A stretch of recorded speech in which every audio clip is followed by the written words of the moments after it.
I would like to welcome Ed. If you could please state your name for the interview. Ed Maci. And where were you born and raised? I was born July 6, 1938 at St. Francis Hospital in Blue Island, Illinois. Oh, okay, that's really cool. Were you ever married? I'm still married as far as I know. Right. What's her name? Elaine. Elaine? Oh, that's, okay. Did you guys meet during the war at all? Did we what? Meet during the war? No. Her best friend introduced me. I worked with her best friend at work, and she used to call her, and a lot of times her friend was busy, so I just would chit-chat with her, and then I decided one day to ask her out. So the first date was really a blind date. How many, do you have any kids or children? I have 3 grown children. And what are their names? Laura, Michael, and Kevin. Did you have them during the war or after the war? My daughter was born in 1967. My oldest son was born 1970, and my youngest son was born in 1976. Okay. What was your highest rank? Lance Corporal. What does that mean? Like, what did you do? I mean, that wasn't very high up. No, I'm an enlisted person. I was in the Marine Corps. Oh, wow. That's actually really hard. Isn't that hard to get into the Marines? Yeah. It's hard training. So. Yeah, I gotta say, yeah, you're darn right, it's tough. That's tough training to get out. Well, we got a reputation.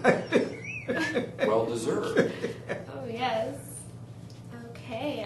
What were your duties as a Marine? Like, Well, what kind of things did you I do? hate to tell you this, but I was assigned to special services. So my first job was almost like a Brinks driver now. I used to go around to various PXs and pick up the money and then take it to the headquarters and they'd count it, and then we drive it downtown to the bank and that. Then eventually I got assigned to a couple PXs, and I was assistant manager there where I had to do all the receipts and do everything.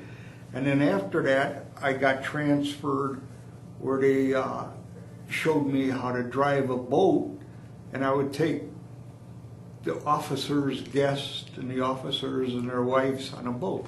So I had what you call pokey bait duty. That's candy duty. Well, let me tell you, I went through 12 weeks at boot camp. Then I went through 4 weeks of combat training, okay? So at the end of those 16 weeks, I could kill a person. You know, I knew how to kill a person. Then I get this type of duty, so it was good though. So, talking about the training, how was that? Like, did you learn, like, what kind of stuff did you learn? I know you said you could, like, you learned how to do that, but did you use that later in life? Or? In my opinion, I think what it done is it taught you leadership, taught you organization, taught you self-control. Because they do a lot of things to try to get you mad. Especially Marines. Yeah. I could tell you some of the goofy stuff they used to do. Please, tell me. Okay, one of the things is somebody goof up for that. We lived at Quonset huts, which were chicken coops. Oh, okay.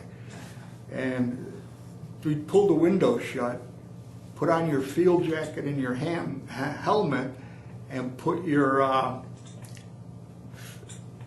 foot locker over your head and double place in time, double time in place. Then another one was, there was all dirt around the Quonset hut. We'd rake this all, and it really would look pretty nice. DI would come along and just smash it up. He said, "That look raked to you?" "No, sir," you know, and so then, you know, you have to do it again. Then you'd clean your rifle, this rifle look clean to you? No, sir. And they'd throw it then in the sand, and you'd have to spend another 2 hours to clean it. Did you have to take it apart? Oh, yeah. Put it back, reassemble? Yeah, I mean, I could take it apart. This I was proud of, because before I went in, I never messed around with guns or any of that stuff. And yet when I went in, and they told us, you had 3 ratings. You could either be a marksman, sharpshooter, or expert. I ended up with expert. And the drill instructor said, you know, you people that never fired a weapon of that will probably do better than all you guys that always did hunting. And the reason is because you don't have no bad habits. You know. Makes sense. Then another thing that drill instructor was, if you messed up, do you want my punishment or you want office hours? Well, office hours were that they'd write you up and it'd become part of your record. If you wanted his thing, you'd get to punch around a little bit and you just had to stand there. So I always took his punishment. Did you develop any friends during training at all? Oh yeah, by the time I got out, especially the one sergeant that ran the one PX where I was at, I remember his name to today, Ed Cobb. Very nice. Matter of fact, him and his wife were married, and some of the nights I even ended up staying at his house, because he lived in San Clemente, California, which was right near the base. I was at Camp Pendleton. Okay. Do you think going through that training and stuff ever changed any of your habits after you got out? Well, I wonder, I probably wouldn't have been as disciplined, maybe the organization. And now everybody says how easygoing I am, but at one time I think I had a temper. But I'll tell you, you go in there and you're going to find out your temper don't do you no good. Good point. How did you entertain yourself outside of work? And Well, one of the things that we had a pinochle league. And we played pinochle maybe twice a week. And you'd keep switching partners, but we kept a record of won and losses. And then at the end, you know, you'd sort of play the guys that had the highest won. It was fun though. Matter of fact, we just started pinochle over here. First day we got 3 guys to come. Now yesterday we had 8 guys. So builds up pretty fast. yeah, you play pinochle? I don't play pinochle. No, you probably don't. I don't even. Poker. If it's what I think of, we played it in high school. It's a pretty fun game. 9 is the lowest card. Mm-hmm. Yeah, it makes you think a little bit, and it's a good game. Mm-hmm. Yeah. Did you know anyone who was killed or wounded at all? Well, my uncle's friend, he was in the Marine Corps with my uncle. That's why I went in, because he went in. He got killed in the Second World War. What was your most memorable experience?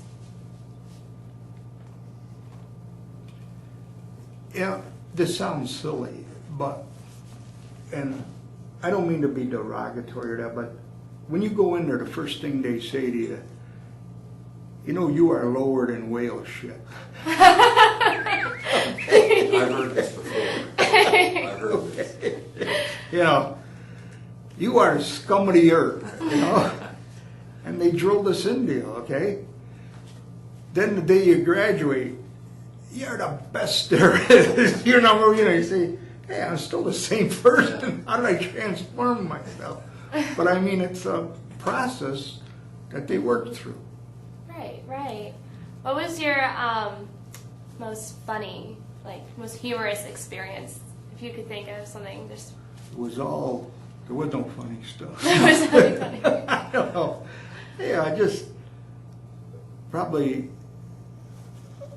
I'd say the funniest thing was, we had a couple guys that were funny in that, and where our barracks was, this was after boot camp, was up a little bit on a hill. It had a road that went around it.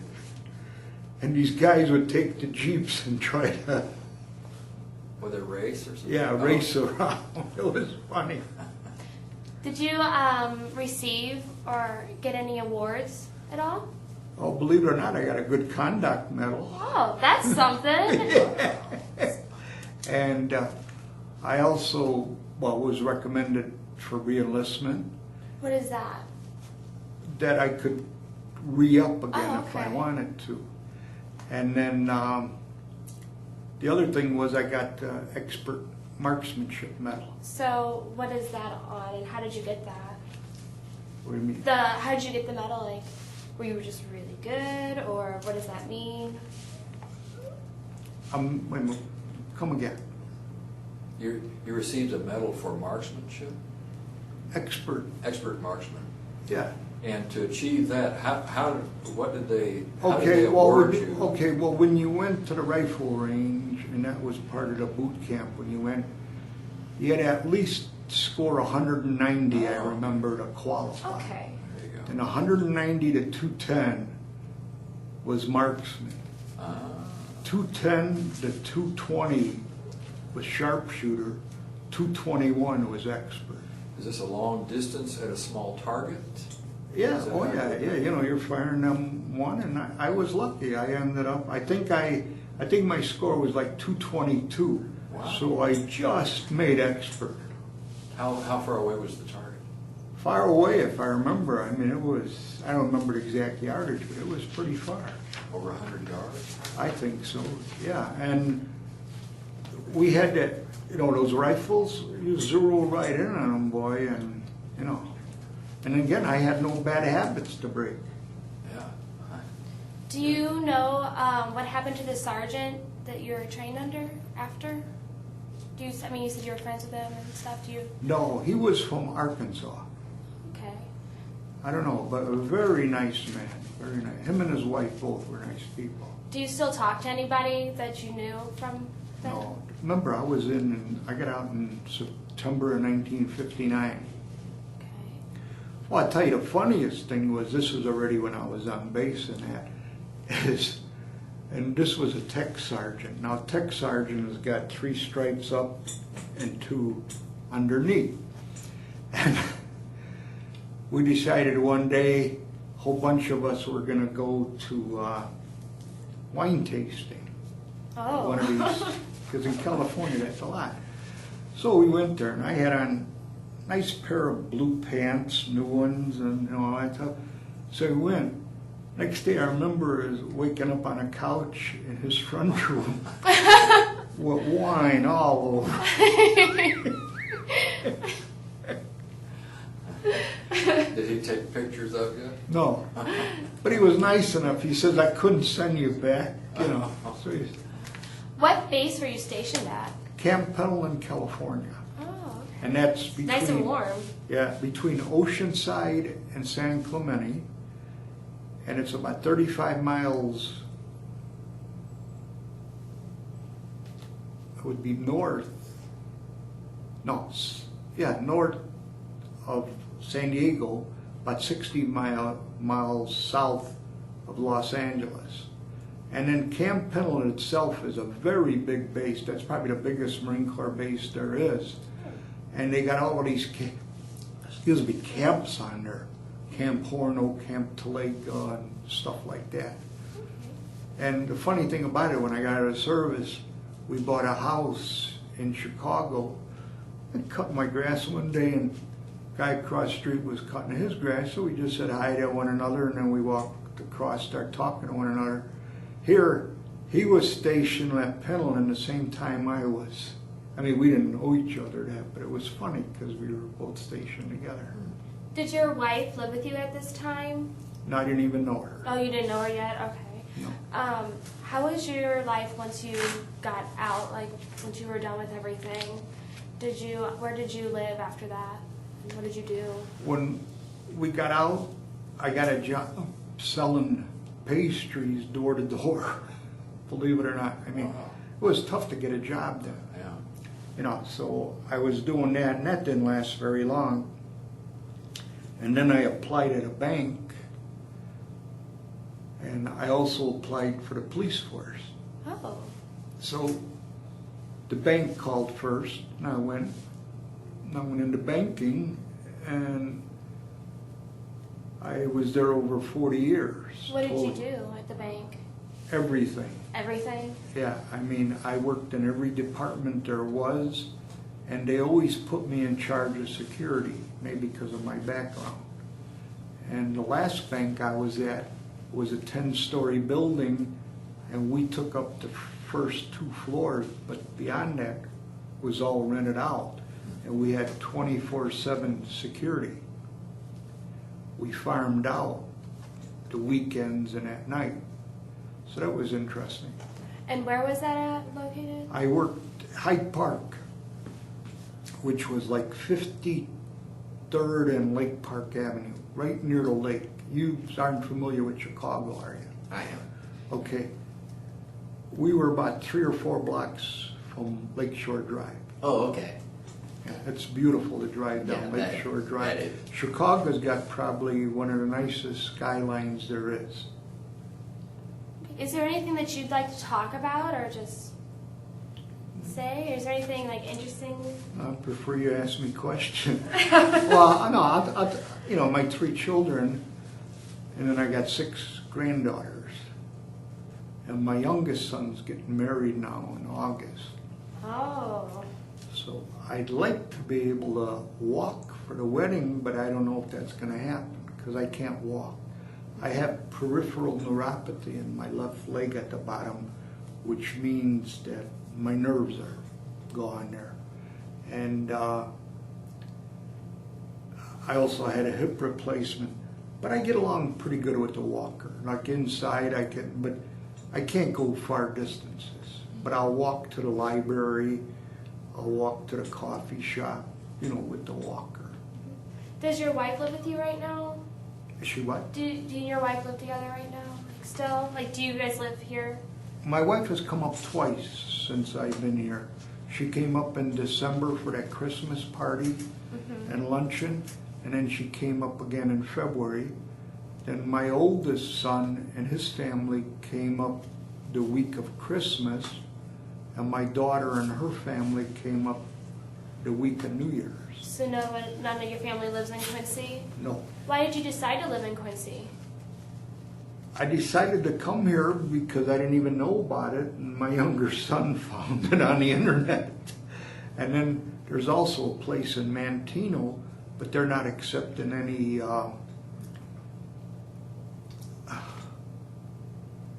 peacetime.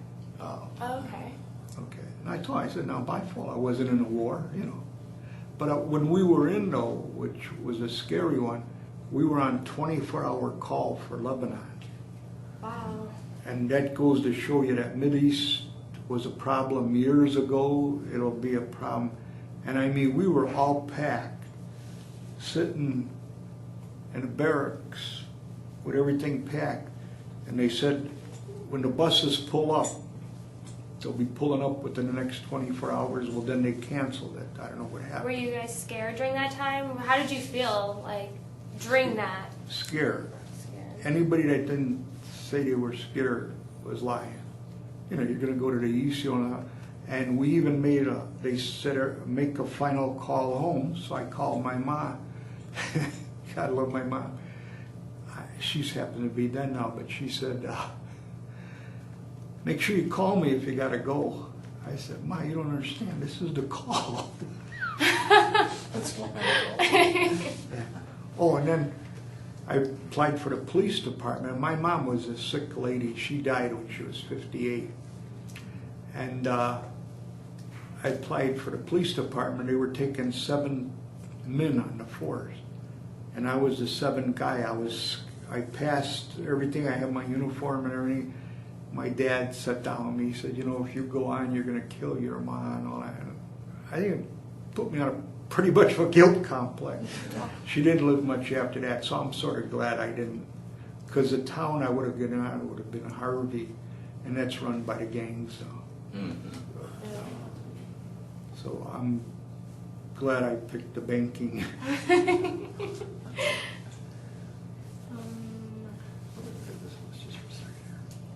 May I ask a question?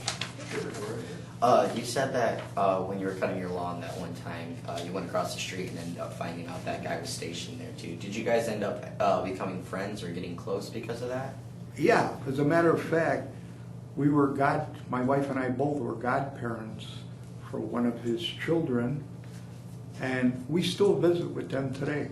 Does he still live up by Chicago, or does he? He lives in Chicago, but now he lives in Palos Park. Okay. You ever hear of Palos Park? Mm-hmm. Yeah.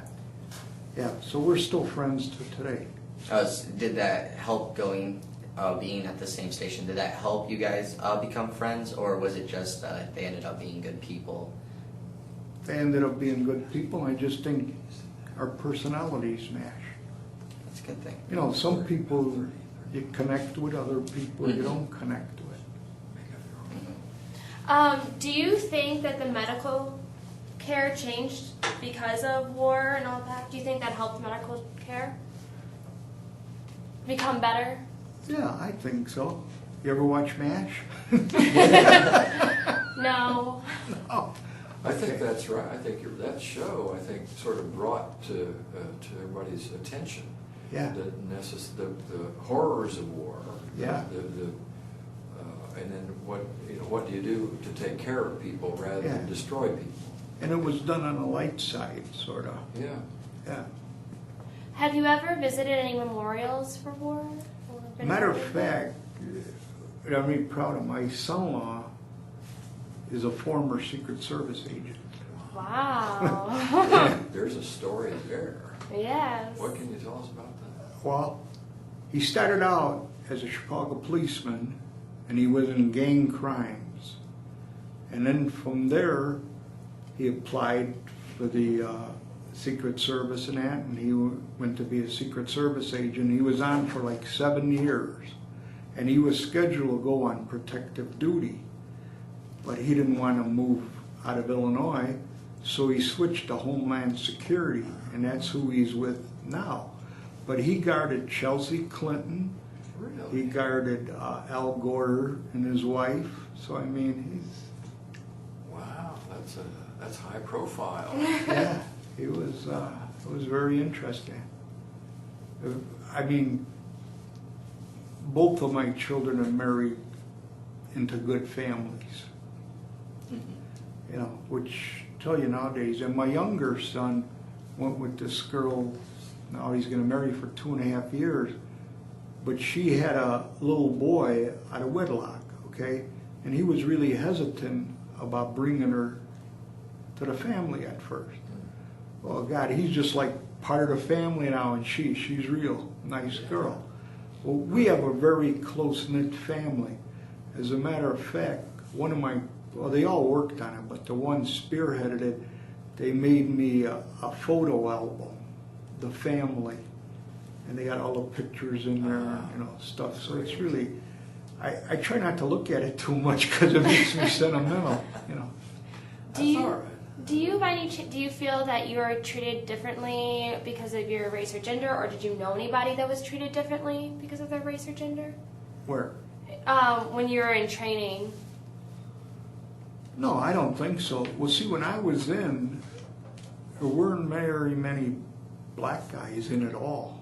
I mean, I don't think we had Yeah. any in Very our small. unit. Yeah. But the guy we had, one guy, he was a good guy, you know.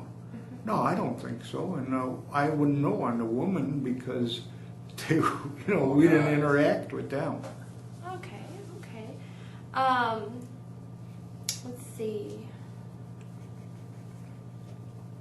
I have a question. Yeah. Oh, you want to go back and? No, it's okay. How have your views about war changed because you were involved? How do you feel about that, as far as the country being at war, or? Well, I'll tell you, something that really disturbs me is when I see somebody burning a flag. Oh, Okay? Because you got guys that have shed their blood for that Absolutely. flag. Absolutely. And to me, that should be an act of treason. A lot of people feel that way. And throw them out, you know. And nobody likes war. And the thing is, when you bother to think about it, the people that are shooting at one another, they don't even know each other. They don't know what they look like. It's because the higher ups are the ones, Yeah. you know. Well, it takes an act of Congress and the president Yeah. to create war, but they're not the ones over there fighting it Yeah. in the foxholes, so to speak. And I know you probably don't want my political views. No, No, we please. want anything, we really appreciate that. And Okay. remember, younger people learn from us older people. Okay. And I think that really does help, Well- any political view you have. I was raised in a Democratic family my whole life. Matter of fact, my aunt was a Democratic precinct captain. I worked, stuff. I switched when Barry Goldwater ran in '64. Because this guy seemed to have his head on screwed right. I remember Barry Goldwater. Yeah, And the last real good president we had, I think, was Ronald Reagan. Very strong. Okay, I think Jimmy Carter, and Barack Obama, I think, is a gentleman. Like I tell you, some of these people you cannot negotiate with and stuff because they don't understand that. And Reagan had a saying, he says, peace through strength, Yep, I remember that. and so, And that was up against a huge, complex country, Russia. yeah, And that was another world power. yeah, Things have changed a little since then. We have Yeah. skirmishes. yeah. We don't have world war. It doesn't. No, but like you say, Iraq, we spent, I don't know how many years in there, now in Afghanistan. And the other thing is, when we go into these places, we try to convert these people to our way of life. Do they really want that? Well, how would we feel if somebody came here and tried to change our way of life? Well, that's it. Yeah. Exactly. How did you feel about September 11th? I was sad. I was on my way to work, and I had the radio on, and I heard it, and they didn't say much at the beginning. I said, "Oh, some stupid small plane is hit That's into what I the thought. hit into the I saw that. thing." Then when they said the second one went in, I thought to myself, "No, this is more than that." So then I got to work. If they were going to fire me, that should have been the day because I was glued to the television most of the day up in the lunchroom. But so was everybody else. Exactly. And I wonder, it seems like there are a couple of things that have happened historically where you know exactly where you were when that happened. Yeah, John F. Kennedy. Yeah. I was in high school. I remember exactly the instant Yeah. that happened and saw Oswald Yeah. assassinated. And 9/11. yeah, When that happened, I think everybody who knew, was aware, knows right where they were. At Yeah. that moment. I was supposed to be meeting Cinderella when it happened. you what? I was supposed to meet Cinderella when it You were happened. supposed to be Cinderella. Where? I was at Disney World. Oh, My she mom was- pulled us out of school. You were and at went to Disney World? Yeah. And I We didn't like get to we see it. like to Wow. That's we like to. Our whole family went to Disney World a couple of years ago. What did you think of that place? I love it. It's rehashing your childhood. Walt Disney was something. Oh God, wasn't He it really ever? was something. I miss the creativity of the guy. Yeah, Isn't that fascinating that our country can produce a Walt Disney in Walt Disney World? And why, my question becomes, what is it about other countries that they don't see the power of the imagination that goes on with something like a Walt Disney World? yeah. That was And would try to bring down this country for something like that. There are a lot of questions involved with that, and I know politics is a lot of that. yeah, and I mean everybody that you don't hear people wanting to go to other countries. Everybody wants to Everybody come. wants to come here. Come here, But it's the same thing like over here at the home. Is everything perfect? No. Right. Like, we got some guys there, I'd say 95% of them are great. You got some guys that complain about everything. Right. And I try to stay away from people. We have like students like that too, and we have Yeah. professors like that too. Yeah, We have that as well. I try. By the way, professors are always very radical. He's not radical, is he? Well, No. no, so I'm He's not pretty radical. cool. I like freedom. He's Okay. very laid Radical about back. freedom. Okay. I'm kind of laid back guy.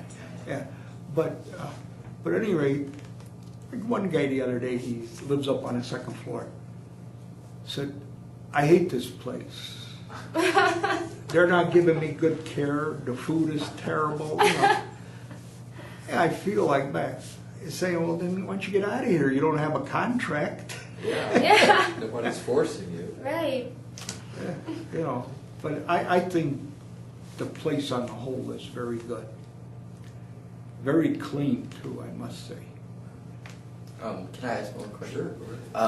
You're I the know- one that's doing the question. You don't have to ask me. Well, technically, it's her interview, Well, so I mean, I'm it's okay. I have to ask. But I like it that everybody wants to ask questions. I think that's what it should be. one thing I'd say, I know you worked the entire time during a peacetime, but being trained, what effect did that have on your mental health? Like about being, scared that at any instant you might have to go.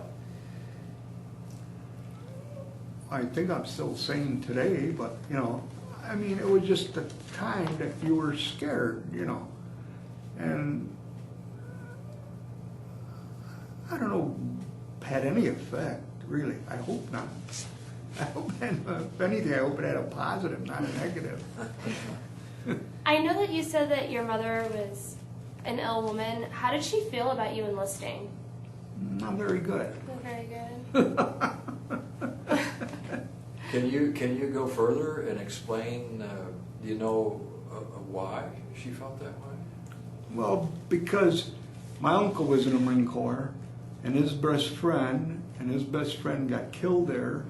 He came back, and this is her mind of thinking, why you gotta go to the Marine Corps? Can't you go into the Army or Navy, or something? Okay. I says, it doesn't make a difference. Plus, I think the training is good there, So, This reminds me of Saving Private Ryan yeah. in the movie, and the idea there was, did you happen to see that movie? I never saw the whole thing. I saw parts of it. Well, part of the idea of the film was there were 4 brothers, because a lot of times brothers would all enlist, and there was Yeah. the buddy system, remember they had that? And 3 of the brothers had died, and the 4th brother was still alive, that was Private Ryan. And the mission was to try to save Private Ryan because they didn't want to have to send another flag to the mother, Yeah. who had already lost 3 sons. Yeah, And that's a real world story. yeah. That's Very that's sad. So there's an example where a mother's point of view or connection to losing her sons becomes a Yeah. whole movie. Yeah, that's. I just wanted to say thank you so much for coming and I interviewing. didn't do nothing. Oh, you sure? I learned a lot, though. I really did. So I hope you get a good grade. She got a good grade. Okay. Yeah, I want to thank you all again for coming. Thank you so much. You're done? Well, I have to do the next interview. Oh, so. I would like to shake your hand, sir. Okay. And I Thanks, think, sir. even though you were in, even though you were in the lower rank, I still think you contributed a lot because without your efforts, I don't think they would be able to do half the stuff they did. So Yeah, well, you helped run I'll it. tell you, somebody sent me something about this, and it said, a veteran is somebody who at a very young age puts their name on a document that says that they will do whatever they have to, including giving their life for their country. That's pretty serious. And it sort of hits you home, Yeah. Like, I love Quincy. Quincy is very patriotic. I love Quincy.